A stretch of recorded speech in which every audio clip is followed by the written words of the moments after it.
Assalamualaikum warahmatullahi wabarakatuh. Perkenalkan, nama saya Muhammad Al-Maliki dengan NIM 23212180. Di sini saya akan menjelaskan tentang Syadud Ad-Dariyah. Secara etimologi, Syadud Ad-Dariyah terdiri dari dua kata, yaitu artinya menutup, menghalangi, dan asadu artinya jalan, wasilah atau zari'ah yaitu menjadi perantara atau mediator. Kemudian secara etimologi yaitu dalam bahasa Arab al-wasilatu wa tariqatu ila syai'in sawa'un kana hadza syai'u mafsadatu au maslahah, yaitu artinya wasilah atau jalan kepada sesuatu baik yang berupa kerusakan maupun kebaikan. Kata Ad-Dariyah itu didahului dengan sad yang artinya menutup. Maksudnya menutup jalan terjadinya kerusakan. Sehingga pengertian asad Ad-Dariyah menurut para ulama usul fikih yaitu mana kullu mayawasil bihi illa syai'i al-manawi'u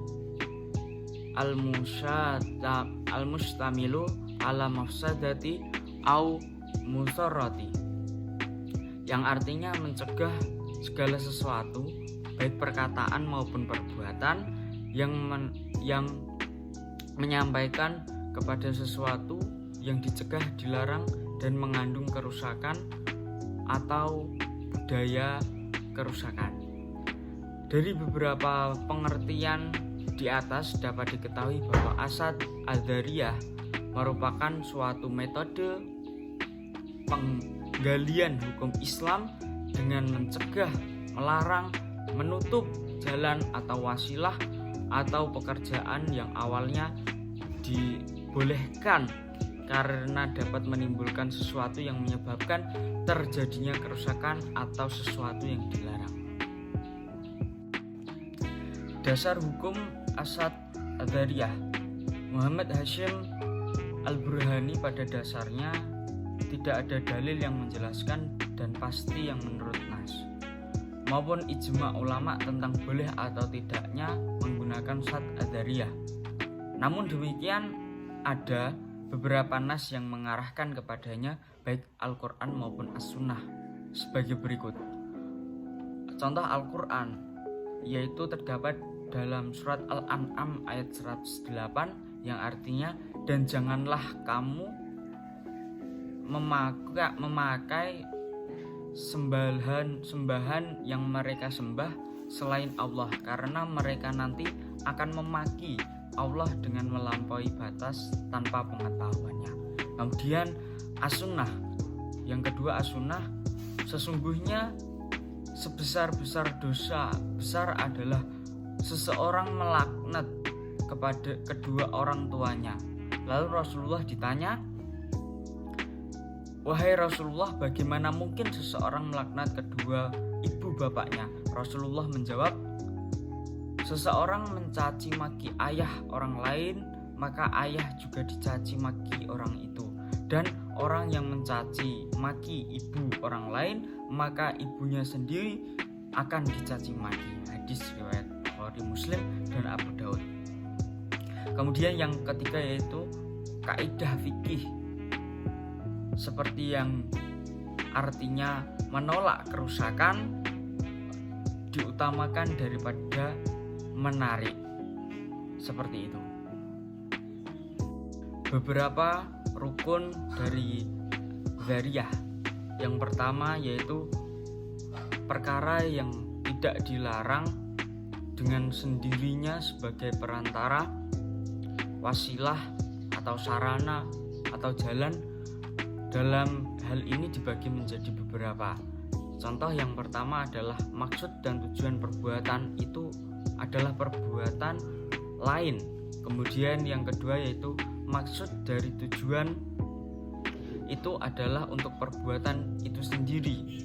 Kemudian yang ketiga, perbuatan itu menjadi asas atau menjadikan sebagai perantara atau wasilah. Kemudian yang kedua yaitu keluarnya ruduhan kepada ifdah. Inilah yang menjadi penghubung antara wasilah kemudian kepada perbuatan yang dilarang atau mutawasil ilah. Kemudian yang ketiga yaitu kepada perbuatan yang dilarang atau al-mutawasil ilaih. Ulama mengatakan rukun ketiga ini sebagai al-mamnu atau perbuatan yang dilarang atau mubah, maka wasilah atau dariyah tersebut hukumnya tidak dilarang.